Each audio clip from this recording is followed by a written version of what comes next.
रोज वह खुद दिन में कमला को जैसे चाहे भोगेगी और रात में दोनों पति पत्नी मिलकर उस बच्ची के कमसिन शरीर का मनचाहा आनंद लेंगे। औरत आगे बढ़ी और मेरे पैरों की ओर झुकी, तभी मैं पीछे हटकर बोला, इस तरह बार बार मेरे पैरों को मत पकड़ो, यह ठीक नहीं है। रही बात तुम्हारे पति की तो वह निर्दोष होगा तो अदालत से छूट जाएगा। साहब, पता नहीं अदालत कब छोड़ेगी। अगर आप चाहे तो 5 मिनट में छुड़वा सकते हैं। लड़के ने धीमी आवाज में कहा, हमारे ऊपर दया करे साहब, हमारा और कोई नहीं है। वह औरत इस लायक थी कि उसे ऑफिस बुलाया जा सकता था, वहां उससे इत्मीनान से बात भी की जा सकती थी।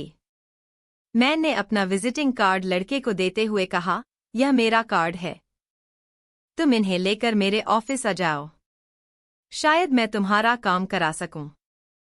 इसके बाद मैं ऑफिस चला गया। लेकिन उस दिन मेरा मन काम में नहीं लग रहा था। फाइलों को देखते हुए मुझे बार बार उस औरत की याद आ रही थी। मुझे लग रहा था कि वह आती ही होगी, लेकिन उस दिन वह नहीं आई। घर आते हुए मैं उसी के ख्यालों में डूबा रहा। यही सोचता रहा कि पता नहीं वह क्यों नहीं आई। अगले दिन मैं ऑफिस पहुंचा तो वह औरत और लड़का मुझे ऑफिस के गेट के सामने खड़े दिखाई दे गए। मैं जैसे ही कार से उतरा, दोनों मेरे पास आ गए। मैंने उन्हें सवालिया नजरों से घूरते हुए कहा, तुम्हें तो कल ही आना चाहिए था। हम कल आए तो थे साहब, लेकिन आपके चपरासी ने कहा कि साहब बहुत व्यस्त हैं, इसलिए वह किसी से नहीं मिल सकते। लड़के ने कहा, तुमने उसे मेरा कार्ड नहीं दिखाया? दिखाया था साहब, लड़के ने कहा। चपरासी ने कार्ड देखा ही नहीं, कहा कि इसे जेब में रखो, फिर कभी आ जाना। ठीक है, 10 मिनट बाद मेरी केबिन के सामने आओ, मैं तुम्हें बुलवाता हूँ, मैंने औरत को नजर भरकर देखते हुए कहा। 10 मिनट बाद दोनों मेरे सामने बैठे थे। लड़के ने फिर वही कहानी दोहराई। मैंने उसकी बातों पर ज्यादा ध्यान नहीं दिया। जो हंगामा हुआ था उसका मुझे पता था। यह भी पता था कि उस मामले में कोई असली अपराधी नहीं पकड़ा गया था।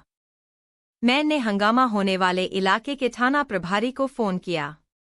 जब उसने बताया कि अभी महिला के पति के खिलाफ रिपोर्ट दर्ज नहीं है, तो मैंने कहा, जब तक मैं दोबारा फोन न करूं, उसके खिलाफ कोई कार्रवाई मत करना।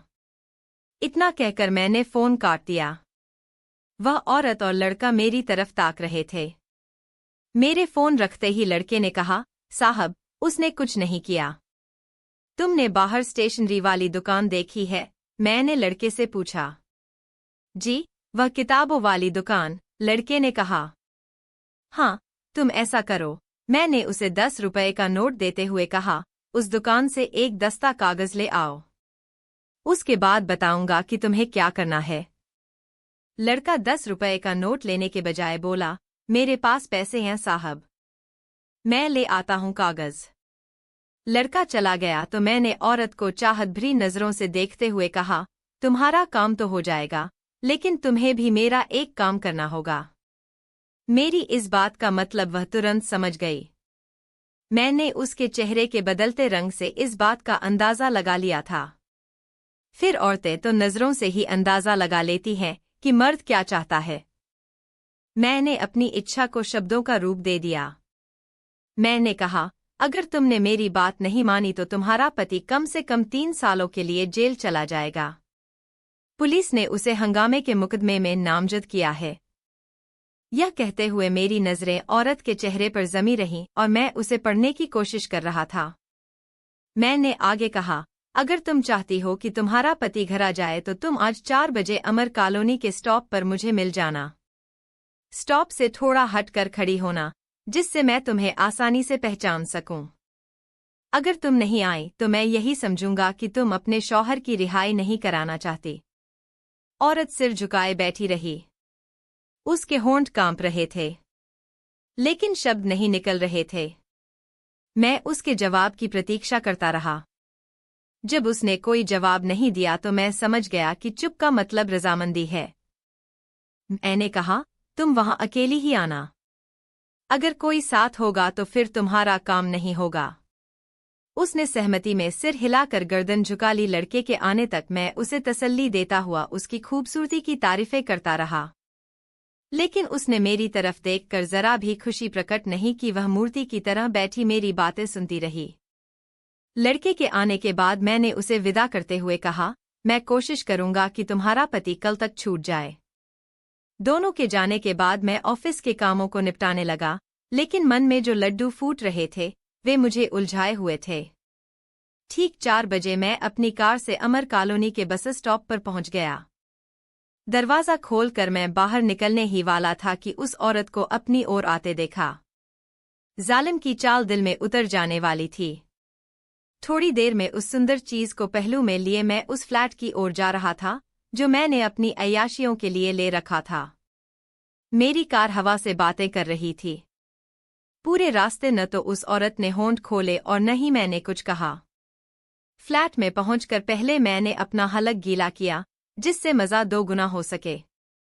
जब अंदर का शैतान पूरी तरह से जाग उठा तो मैंने उसकी ओर हाथ बढ़ाते हुए कहा, मुझे कतई विश्वास नहीं था कि तुम इतनी आसानी से मान जाओगी।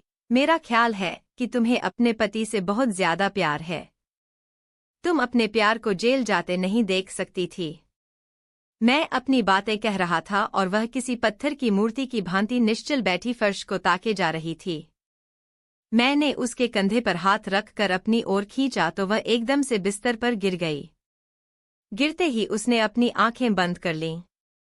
मुझे उसका यह अंदाज काफी पसंद आया। अगले दिन शाम को 7 बजे के करीब जब मैं घर पहुंचा तो यह देखकर दंग रह गया कि वह औरत, एक आदमी और मेरी पत्नी लॉन में बैठे चाय पी रहे थे। मुझे देखते ही वह आदमी उठ खड़ा हुआ और मेरे पास आकर मेरे पैर छू लिए। मैंने एक नज़र औरत पर डाली। वह नजरें झुकाए खामोश बैठी थी।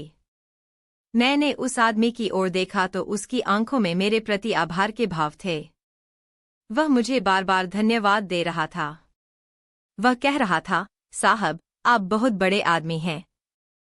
यह एहसान मैं कभी नहीं भूल पाऊंगा। अब मेरे अंदर उसका सामना करने का साहस नहीं रह गया था। मैं उससे पीछा छुड़ाकर घर में जाना चाहता था, लेकिन पत्नी ने पीछे से कहा, कहाँ जा रहे हैं, जरा इधर तो आइए। यह बेचारी कितनी देर से आपका इंतजार कर रही है। आपने इसका काम कराकर बड़े पुण्य का काम किया है। आपकी वजह से मेरा सिर गर्व से ऊंचा हो गया है। मैं बहुत खुश हूं। मैंने पलटकर एक नज़र पत्नी की ओर देखा। वह सचमुच बहुत खुश दिख रही थी। मैंने कहा, मेरी तबीयत ठीक नहीं है। मैं थोड़ा आराम करना चाहता हूं, कहकर मैं तेजी से दरवाजे में घुस गया।